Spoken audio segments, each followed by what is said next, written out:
Go.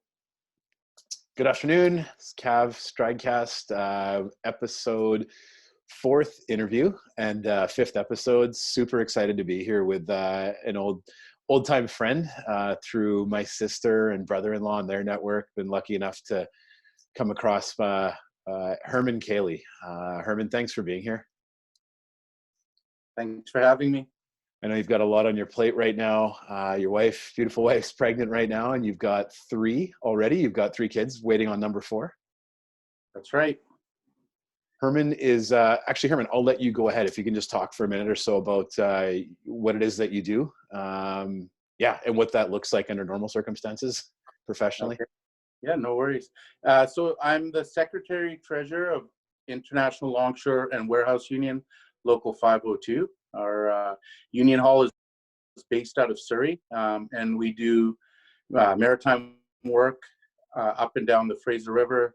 Our largest terminal is Delta Port out in Tsawwassen. We work at Fraser Surrey Docks, West Shore Coal Terminals, which is right beside Delta, Annacis Island Auto Terminals, Fraser Wharf's Auto Terminals, and we deal with the movement of cargo. So that's what the union does, and me in my position as Secretary Treasurer, it's sort of a combined position. So I'm the Executive Secretary of the local. So I deal with more of the human resources sides of it, deal with the health plans, the pension plans, helping people to fill out paperwork and make sure that any benefits or anything that they need access to, they're getting. I'm also on the treasurer end. I handle all the finances of the local. So making sure vendors are paid, making sure dues are collected, making sure that there's a financial plan for the local moving forward. And so that's sort of like the primary 2 functions. Okay. That I hold I could go into details and it would probably be 6 episodes long. But that's sort of the big picture for us. That's awesome. I appreciate that. You're a busy man. Yeah, it's especially lately, it's been very busy. We have over 3,000 workers in the workforce. Wow. At the terminal. So you can imagine my department. I have 1 office admin bookkeeper, and between the 2 of us, we handle all the paperwork and all the financials. So Cool. It's a very demanding job.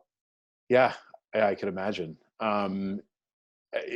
Health benefits you had mentioned. I mean, I would imagine that component is that sort of, and I know we're limited as to what it is that we're going to share and talk about around specifics of the business, but generally, is that part of your business been busier than normal, or? Oh, absolutely. Absolutely. I mean, no matter what industry people are in right now, maybe short of healthcare, but even there, there's been a lot of layoffs and a lot of jobs gone temporarily, hopefully. Right.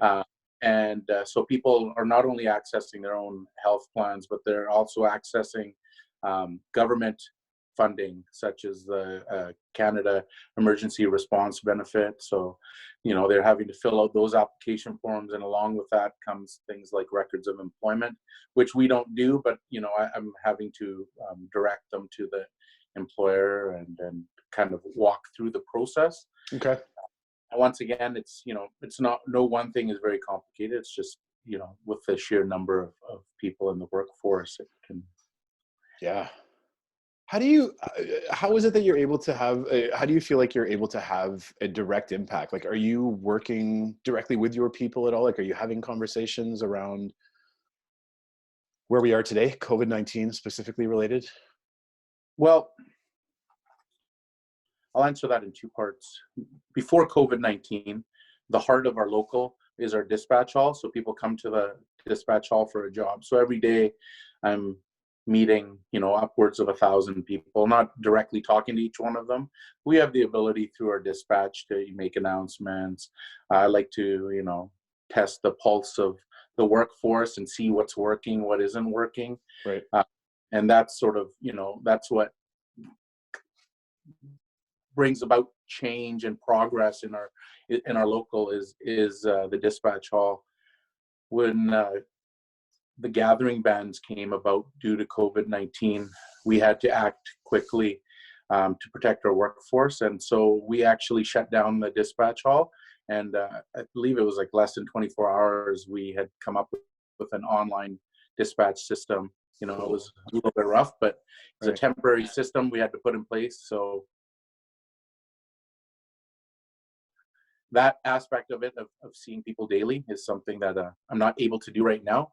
Trying to do it through social media, but with everything else that's going on, you know, personal lives, family, just dealing with all the changes that have happened due to COVID-19, it doesn't allow a lot of time so far. I have ideas in the future of webcasts to kind of pull together different groups of workers and talk about issues, maybe smaller Zoom meetings. I don't know how that looks right now, but it's something, you know, this isn't a short-term thing. So as we go down the path, we'll see how that fleshes out. That's really that's really cool to hear, and it's been a pretty common theme with people that I've talked to, in that getting creative, right, and their ability to sort of pivot, and certain pivots really become a buzzword, I think, and I think what you described there is, hey, we're looking at ways of still serving our people well, and being, sounds like a very high value of yours to get that connected time, you know, daily, and so how can we create that? So yeah, good on you. And I wish you guys a ton of success in that. Tell me about the transition then. Before we went online here, we were talking for a few minutes about just the disruption of routine. So, you know, getting in your car, putting on maybe a certain album or a certain song, maybe grabbing your coffee out of a certain drive-through.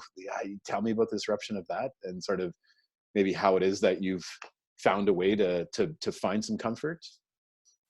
Yeah, well, when it first sort of came down and hit, it was just, you know, going to work and putting in whatever hours had to be put in to make sure everybody was working and working safely. And I didn't even think at that time, sort of, you know, this is a change to what I normally do. It was just get the work done. So if you get decent sleep, you get decent sleep. If you got to work on 4 hours sleep, you work on 4 hours sleep. One of the things, I'd be remiss if I didn't say that, it, you know, when this whole thing shifted, the world shifted, I have a huge team I work with. We have dispatchers, we have business agents, president, vice president. We have our main advisory body is the executive, which has 21 people on it that are from all different parts of the longshore industry. They bring a wealth of knowledge and of experience. And if it would have made it very difficult. Sure. Everybody was pulling in the same direction, had the same focus, that we wanted to protect the workforce, and we wanted the ability of the workforce to keep working. That was sort of our number one thing. You know, the governments have classified us as an essential service. Right. We believe we are important to the economy and to the supply chain, and we understand our role. In fact, a lot of our members take a lot of pride that we're making sure that medical supplies are getting to hospitals and urgent care centers, and that food is getting to grocery stores and medicine is getting to pharmacies. So when this all hit, it was just, we have to keep the supply chain moving. We have to keep our workers safe. We have to keep this whole thing pulled together. And at times it seemed like, you know, it was a proposition. I didn't know if how long we could keep it going for. Sure. And so routine was disrupted. You know, even with my family, with my wife, I have a very supportive wife, and you know her. Some of the viewers might not, and she understood right from the beginning. She goes, you know, the union needs you right now. So she did whatever support. She even showed up initially before the gathering ban. She would bring coffees for everyone, knowing that we were, you know, working all day and into the night. And it wasn't until I would say about a week and a half in, maybe about a week and a half ago, that I really started to kind of formulate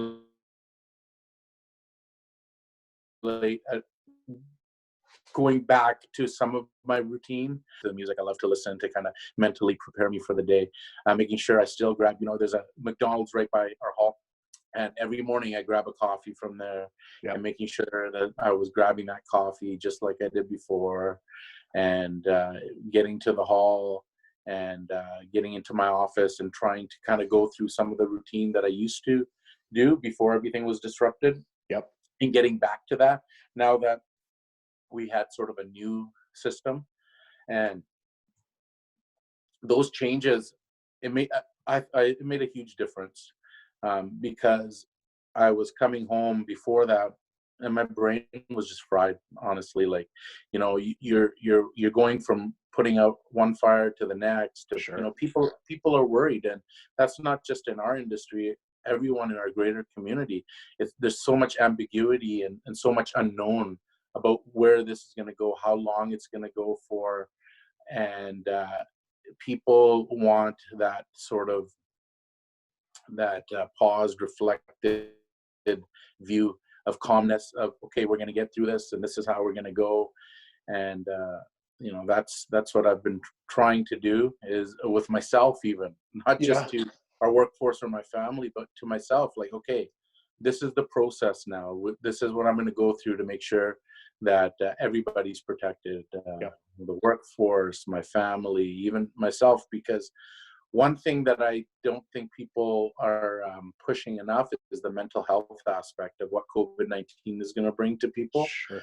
This change in routine, it's going to really stir some stuff up, and people are going to need to find ways, coping mechanisms for it. So.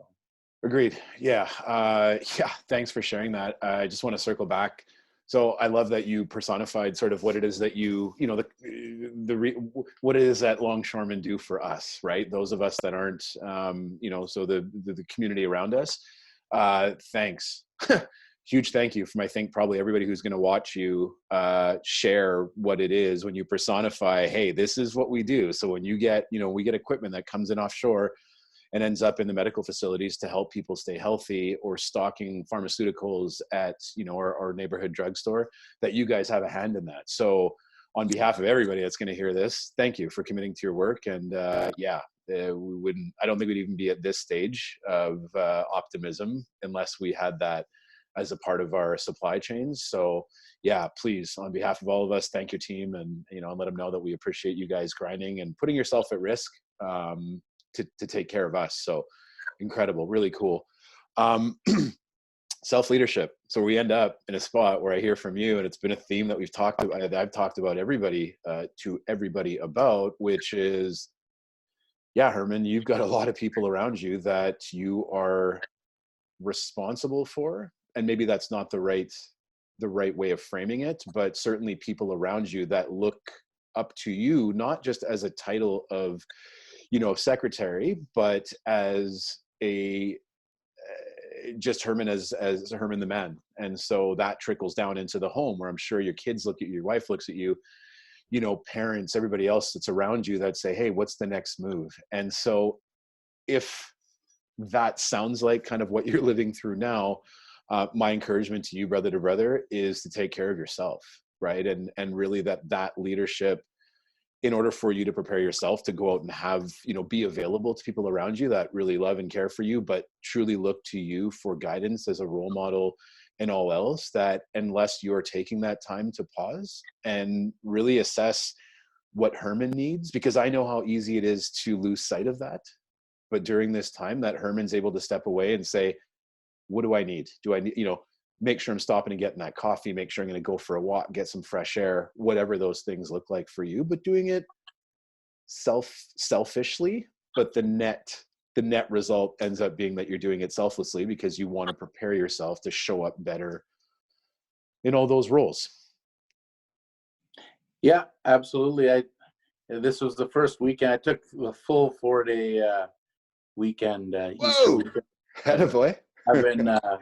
I've been much to Sam's chagrin. I've been going into the office, for a couple of hours, just to get some stuff done. And, it was starting to weigh on me, and not having that time to pause. So this has been nice, although I'm itching to get back into the office after after these 4 days. But just one thing I wanted to touch on about leadership, and this goes with my family, and this goes with my work as well. Yeah. In our union, the ILWU is a unique union in that the leaders are the rank and file. The workers on the floor, they're the leaders of our union.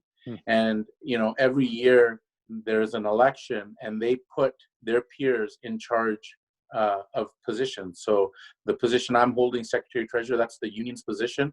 I think of myself as a caretaker of it right now, and there'll be future elections, and maybe somebody else will step up to the plate. Sure. Maybe I need to step down for whatever reason. So and the same thing is true in my family, with my friends.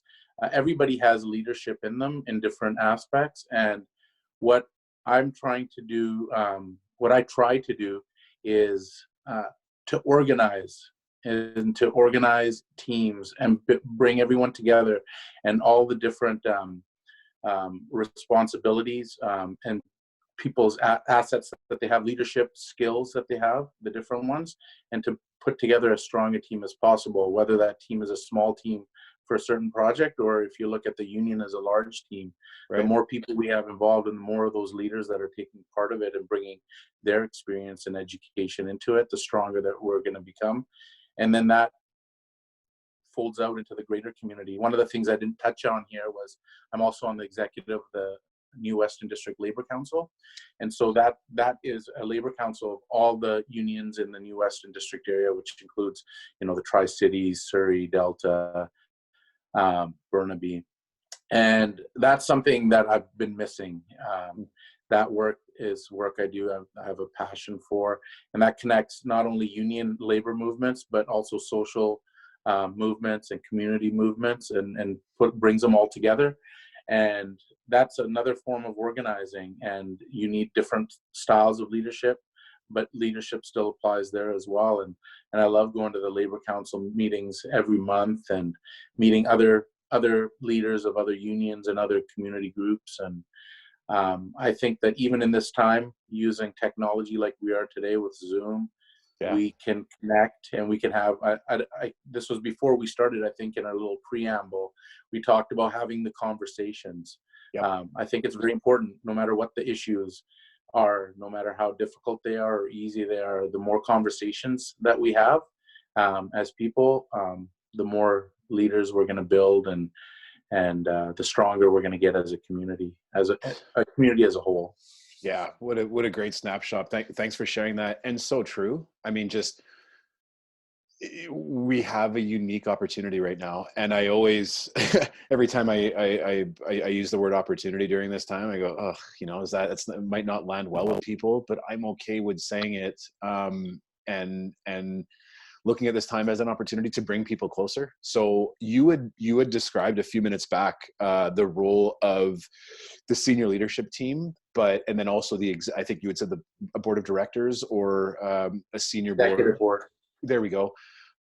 Where now you're really getting a chance, whether you like it or not, to get a stronger sense as to how it is that you all show up for one another, and like how you're each able to individually contribute to the greater goal and to your greater mission. And so I think where I use the word opportunity is it's exactly that, is to have the conversations that, previously we might not have had time to have, but it just may not have been urgent. It may have just fallen into the urgent quadrant of, hey, now we need to get together, have these conversations. I think the opportunity is that there's a lot of constructive stuff coming out of that, and hopefully sustainable practices, right? And saying, pandemic or not, because at some point we'll end up on the other side of this. And so what are you going to build during this period of time that you've recognized might have been missing, that we can now implement into, you as an individual, Hermen, or the greater team around you, or the family, right? What did we really enjoy about being together, or having, certain distances, and what's the value that came of that? Well, yeah. And we talked earlier about the negatives of breaking routine, but there's also advantages of breaking routine, because sometimes routine captures us into a box, and we don't look at other ways. We just, hey, this is the way that we've done it. It's working. and you just, it's set it and forget it sort of mentality. Yeah. And when routine is broken and you're having to look strategically at stuff, and really ask the questions and go through whatever everybody's different processes are, is when you can come up with something different, something new, maybe something better. And that, I think, this conversation we're having, your whole series here, other people pivoting to come up with something to do in this time of crisis. I don't know who said the quote, but a quote that I read a couple of days ago was, "In times of crisis, leaders are born." And Sure. I believe it's people that sometimes are stuck in a rut, stuck in a box, and that box is ripped apart. And that's when you start to see, they see in themselves, they just, start to rise to the top. You need to have a passion and a want to help. Yep. After that, nothing else matters. You see leaders of all different education and experience, things like you're doing with this series of just talking to people. Take everything else out and just, it's conversations, and we're talking about different stuff and different ideas. Oh, connection issue. Uh-oh. It only makes Herman, I admit we lost a part of that. I don't know why I'm operating under, I don't know. There's some instability there, but I think the central, can you hear me okay? Are we clear? Sound check? Yeah, now I can. You were frozen there for a bit. Okay. Yeah, sorry, we probably missed the last 10 seconds or so of what you were saying, but I think what you were describing was what we talked about around just the importance of having conversations. Leadership is within all of us to some extent. But now, again, back to that opportunity is the opportunity to step forward and be a leader within your home, within your community, within your organization, whatever. And you don't need a title, right? Like, I mean, you're a guy that, that sits in a very senior position within, an incredibly large organization. But I know you well enough to know that that's just a sliver of who it is. It's one of your platforms where you're able to exercise the things that make you the great inherent leader that you are. And I love that you bring attention to the fact that, yeah, this is that opportunity to, the word that came to mind for me was reinvent. So as you were describing sort of, looking around and assessing kind of what you have going on or how you've been going about certain routines, that if we stop now and take that quick pause and have a look around us, well, yeah, we can reinvent how it is that we do things. And maybe my hope is that we end up in a better position because of it, so yeah, I really appreciate, that take on it. We also talked about seva, right? We talked about seva, which is a term for us that comes from our religious belief. And, the term seva broadly referring to us being in service of our greater community. It doesn't take religious belief to consign to that, or to subscribe to that ideology. And I think now, what greater time than now to live through that, and finding ways of connecting with people that you care about on your teams, in your home, within your personal circle, and leverage technology. Here, you and I, we just happen to be hitting record. I mean, you and I just having a conversation around, hey, what's going on? Are you good? Are you healthy? Are you taking care of the family? Yeah. So let's reinvent. Let's find ways to continue doing that. Yeah. And, too often when people are assessing their own leadership or other leadership, we're looking at, okay, what are the flaws and how do we get rid of the flaws or make them better? One of the concepts I've been dealing with, I took a 16-month course with Labour College of Canada, and we dealt with appreciative inquiry, where it says, instead of looking at the flaws, look at what you're doing well, and look at how you can take that and make it even better, and use your positives to create more positivity, rather than looking down at your flaws and trying to do something and change yourself. Sometimes your flaws are inherent in you as a leader. Yep. That's why it's very important to be able to kind of do that appreciative inquiry and find out what you're really good at, and put the spotlight on that, and really rev that part of it up. Well, number one, it's more positive, and number two, why not do the things that you do well even better?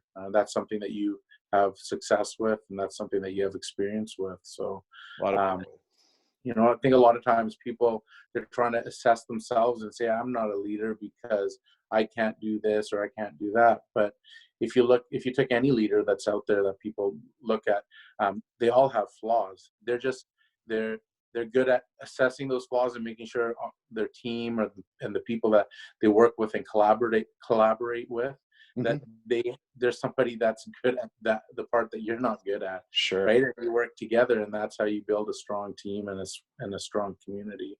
I love that. Two questions to end off our chat today. And I already know that I'm going to ask you to come back on at some point down the line. So we'll find some time down the road, and we'll do another one, and we'll find a cool topic to really focus in on. Two questions. Number one, how's your wife? How are the kids? She's pregnant right now, for context. So when are you guys expecting? June 25th is the due date. June 25th. Okay. And how is everybody? I know it's a complicated question, but. Well, there's Sam, there's my three boys, Joven, Jaden, Taryn, and then my grandparents live with me. They're 93 and 90. So right.